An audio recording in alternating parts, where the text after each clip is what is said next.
Master Windu. How pleasant of you to join us. This party's over. Hey guys, it's Joe93. I hope you guys are having an awesome day today. So, a couple nights ago, as you guys remember, on Thursday was kind of crazy because we had Spider-Man come out, and then of course we got a new episode of Loki. Well, I've been working on round the clock trying to get better, so I'm kind of just playing catch up on getting my videos and getting back to normal. So this is the latest of that batch of videos. Like you bake a batch of cookies, right? I had to make sure the one batch was perfect and then get ready for the next one. That way there wouldn't be a bad batch. Yeah, exactly. Although I do kind of like my bad batches, but it's all good. So I literally, so what this was, I don't know if you guys are aware, but I just uploaded my Jedi Survivor full spoiler review. But because of YouTube and the way things go, it took like 10 hours to get that shit uploaded. So that's why, guys, it was kind of getting a little hectic and doing things the way that it does. But this is going to be my Loki season 2, episode 3 review. Be warned, there will be some spoilers. So this episode finally gave us Victor Timely. And from the get-go of this episode, we have the Marvel theme being played in 1983? Something like that. Yeah, so 1983. In the 80s, I know that. Yeah, so 1983. So this was really exciting. It was like definitely 80s, and it was really cool. And we finally catch up with Renslayer in this episode and Miss Minutes, who we've not seen for a while. And this episode gave us some really big reveals for Miss Minutes. So after this review, we're going to be talking about a lot of characters in this show because in the next couple of videos, this video is a video to a bunch of videos, if that makes sense, because we're going to have more content to talk about individual characters.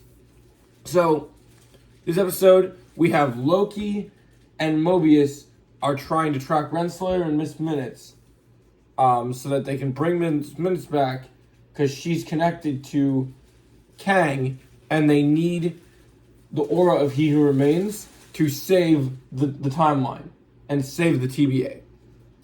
But they're unsuccessful in getting a hold of Renslayer and Miss Minutes.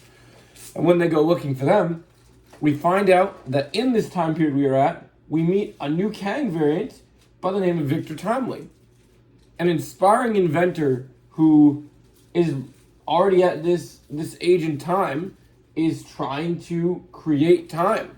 And so he's messing with it. We get a little bit of like that business salesman stuff, he's ripping people off, changing things, but he ends up first connecting with Loki and they have a conversation and then trying to figure out, and then in the midst of the crowd it gets crazy, and then he ends up going with first he ends up being with Loki on the Ferris wheel, and then Sylvie shows up and Loki's like, no, Sylvie, we can't kill him, but he remains yet, and we need him.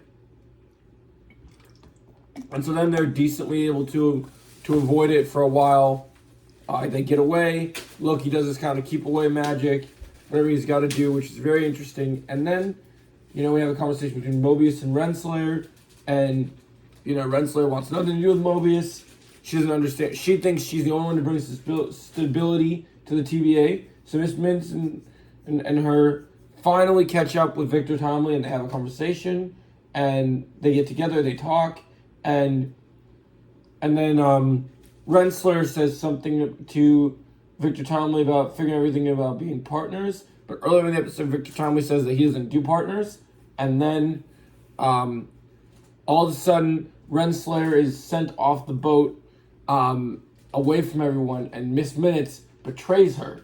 And the reason she betrays her is because it's revealed, guys, that Miss Minutes and Kang, I don't know which variant of Kang it was, He Who Remains, or which which very, very specifically, but Miss Minute and Kang, that they had a thing.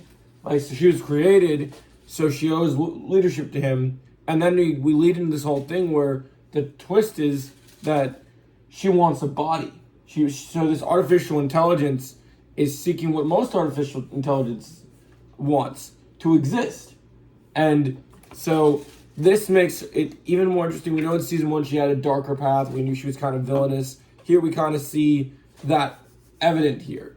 And so then we kind of have Victor Townley gets brought back by the TVA after Sylvie jumps in, beats the living crap out of Renslayer, and then she says, I hope you don't regret this, and they take Victor Timely back to the TVA, and credits. So this episode was very interesting because a lot happened. Going to the different timeline was interesting. Very interesting to see how they portrayed this. I think they did a brilliant job. I think this was my favorite episode of the show, of this season so far. Not a ton of action, but when there was, it was really good. Also, there's a funny gag in the beginning of the episode where Loki sees a statue of Thor, Odin, and Baldur the Brave, who was supposed to be in Multiverse of Madness but never showed up. And it's kind of hilarious because even though he mentions Baldur, he's surprised to see that Baldur's there, but he is not there, or one of his variants being that he is also an Asgardian. And then he's disappointed that he doesn't think they did Odin right, and then he's disappointed he says Thor's not that tall. So that was kind of a fun bit. I thought that was really enjoyable. Throughout the episode, lots of cool things like that happened. Loved how Victor Timely was treated here. Loved all of it. I'm going to give Loki episode 3 a 9.5 out of 10. It was a very good episode. I really enjoyed it. Loving Loki season 2 so far. If you guys have seen the first 3 of Loki, what do you guys think so far? I'm really enjoying it, but I'd love to hear your thoughts. And if you like what you see here more, if you like what you see here and you want to see more, click right here to see more. And I'll catch you guys in the next video. Whoa!